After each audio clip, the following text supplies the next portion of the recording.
Naku, hindi na po ito bago. Unang-una, saksakan talaga ng kasinungalingan.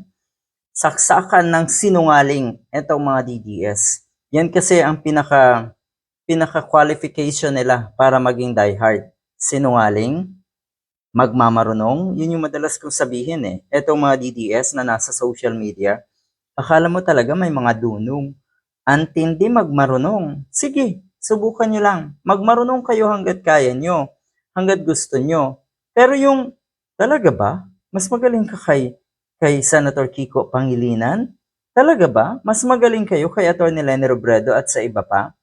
Worst of all, talaga? Mas magaling kayo sa Pangulo? Ang lala. Bakit hindi nyo tignan yung mga idolo nyo? Si Sara Duterte na lang, sabihin na natin. Saan nyo nakita yung pagiging leader material ni Sara Duterte? Sige nga, saan parte? Saan banda? Saan nyo rin nakita yung dunong ni Sara Duterte? Sa talampakan?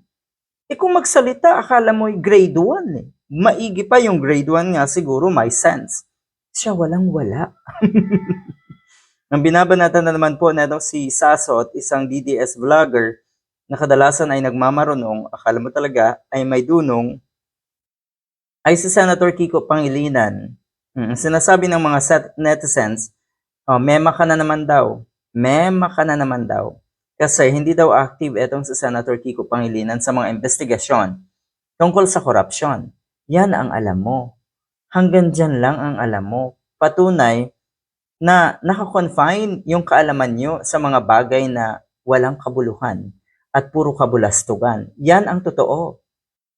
Ang sinabi kasi na daw si Sasot, biglang nag-iingay daw ngayon sa Senator Kiko dahil ang usapin ay tungkol sa China. Pero daw doon sa trilyon na korupsyon, siya daw ay nananahimik. Mali.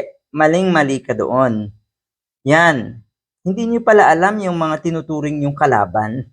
Hindi nyo rin alam lalo ang ginagawa ng mga tinuturing yung kaaway.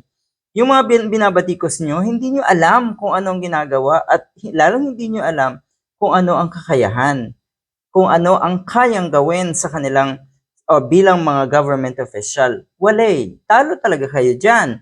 Anong hindi nag-iingay? Hindi ba dumalupal pa nga siya sa rally against corruption? Di lang talaga sila nag-iingay sa taong kinakaladkad nyo sa korupsyon dahil ginagawa nila yon sa tamang forum. Totoo.